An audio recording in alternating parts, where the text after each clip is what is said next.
ভেবেছিলাম ভিডিওটা শেয়ারই করবো না, ইস্কনে আমার সাথে এরকম করবে স্বপ্নেও ভাবিনি। হরে কৃষ্ণ সুধী ভক্তবৃন্দ, আশা করি আপনারা সকলেই ভজন কুশলে আছেন। এটি জন্ম অষ্টমীর আগের দিনের ভিডিও। সেদিন মন্দির সাজানো হচ্ছিল আর আমি ওদিকে রান্না করছিলাম ভগবানের জন্য। আমি ছিলাম রাধারানীর রান্নাঘরে ভগবানের জন্য ভোগ রন্ধন করছিলাম, আর এদিকে মন্দিরের ভেতরটা সাজানোর কাজ চলছিল। আমরা যারা ভক্তরা আছি তারা যতই ইস্কনে চলে আসি না কেন, জন্মাষ্টমীর আগের দিন কিন্তু আমাদের সকলেরই অনেক কাজ থাকে।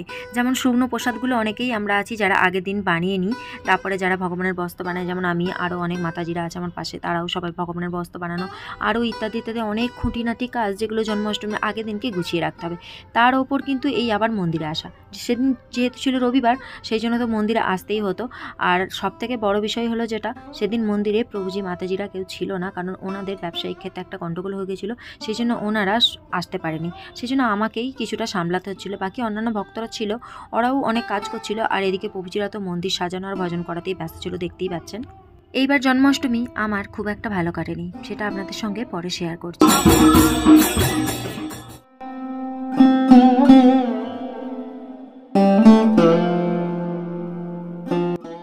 হরে কৃষ্ণ, শুভ সকাল সুধী ভক্তবৃন্দ।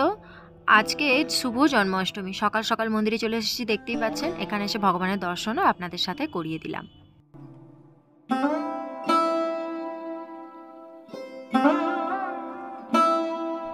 এখানে আমাদের মেয়ে আর ভাগ্নি দুজনে মিলে রাধা কৃষ্ণ সেজেছে, দেখুন কত সুন্দর লাগছে।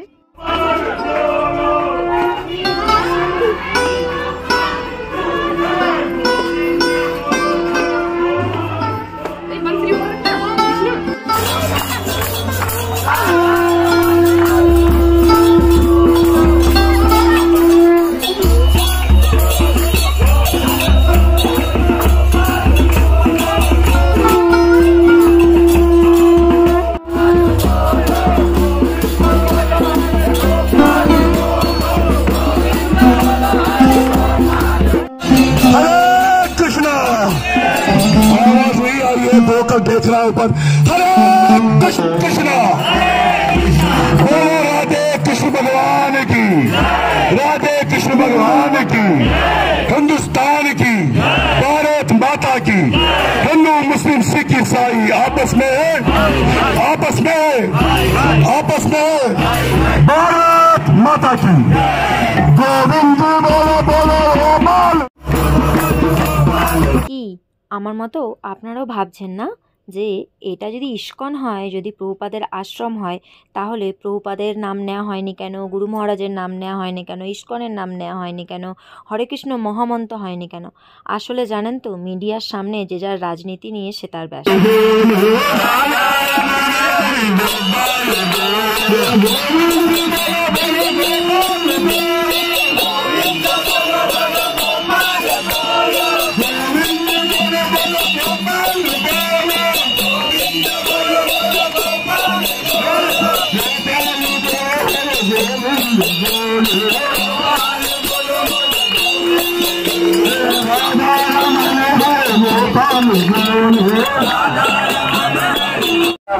हरे हरे हरे कृष्ण कृष्ण कृष्ण हरे हरे हरे राम राम हरे हरे। আমরা এখন আছি জন্মাষ্টমীর শোভাযাত্রাতে। শোভাযাত্রা ইস্কন থেকে শুরু করে লাল চক হয়ে ঘুরে আবার ইস্কন মন্দিরে ফিরে যাবে।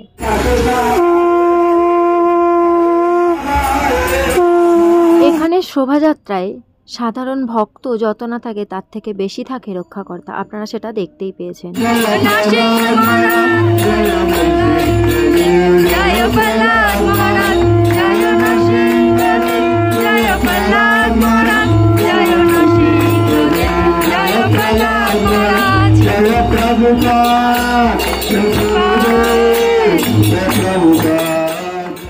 এখন রাত্রিবেলা, আর এখন হচ্ছে আরতি হচ্ছে, কিছুক্ষণ পরে হবে অভিষেক। আমি সারাদিনে সেরকম ভিডিও কিছুই করিনি, কিছুটা রাগে, কিছুটা দুঃখে, আবার কিছুটা ব্যস্ততায়। কারণ র্যালি থেকে ফেরার পরেই ভগবানের জন্য ভোগ বানিয়ে বাড়ি থেকে নিয়ে আসতে হয়েছে, কারণ মন্দিরে সেরকম কেউ ছিল না। আমরা 3-4 মিলেই কিন্তু ভগবানের ভোগ ভাগ ভাগ করে সবাই মিলে 56 ভোগের বেশি আয়োজন করেছি। আর যেটা হলো কি যে রাগ, সেটার কথা বলে নিই।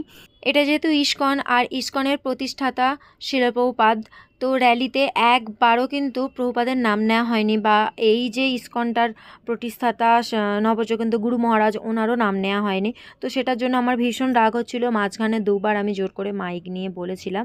তবে র্যালি প্রায় শেষের পথে লালচকে যখন পৌঁছায়, তখন মন্দিরের পবন প্রভুজি যায়, উনি তারপর গিয়ে হরে কৃষ্ণ মহামন্ত্র করছিল আর প্রভুপাদেরও নাম নিচ্ছিল। সেটা থেকে মনে অনেক শান্তি পেয়েছিলাম।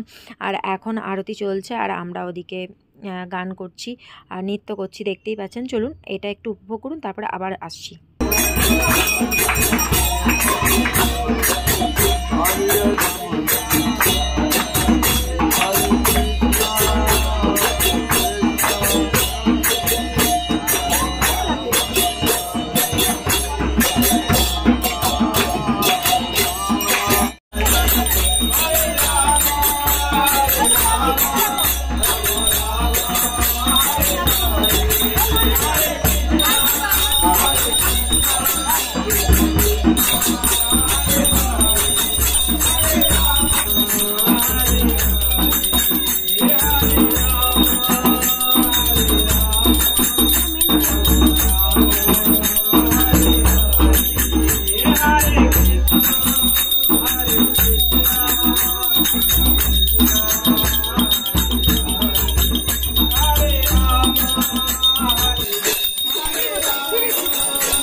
এখানে লাড্ডু গোপালেরই অভিষেক হয়, রাধাকৃষ্ণের অভিষেক হয় না। এনাদেরকে বলেও কিছু লাভ নেই। এর আগের বারেও আমি এই একই ভ্লগে একই কথাই বলেছিলাম।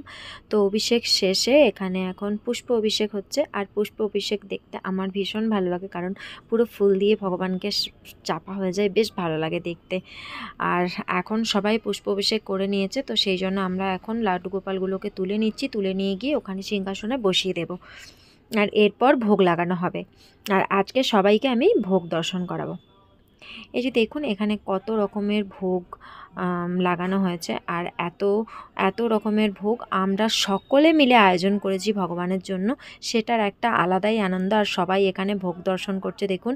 আপনারাও সকলে ভোগ দর্শন করে নিন। ভোগ দর্শন করলে কিন্তু দুর্ভোগ কাটে। যদিও ভিডিওটা অনেক লেট করে পোস্ট করছি, তার জন্য ক্ষমা চাইছি, কারণ ভিডিওটা পোস্ট করার কোনো ইচ্ছা ছিল না। আপনাদের অনেকের রিকোয়েস্টে ভিডিওটা আমাকে পোস্ট করতে হচ্ছে। সবথেকে বড় কথা হলো, মনে একটা ভীষণ বড় আঘাত লেগে গেছে। এইবারে জন্মাষ্টমীতে একটুকু খুশি নয়। জন্মাষ্টমীর দিনটা বেশ ভালো করেই কেটেছিল, কিন্তু জন্মাষ্টমীর পরের দিন, প্রভুপাদের আবির্ভাব তিথির দিন, ব্যাস পূজার দিন, সেদিন ভীষণ কষ্ট পেয়েছি। আর সেই ভিডিওটা আমি আপনাদের সাথে নেক্সট পার্টে শেয়ার করব। সকলে ভালো থাকবেন, সুস্থ থাকবেন, সাবধানে থাকবেন। হরে কৃষ্ণ, হরি বল।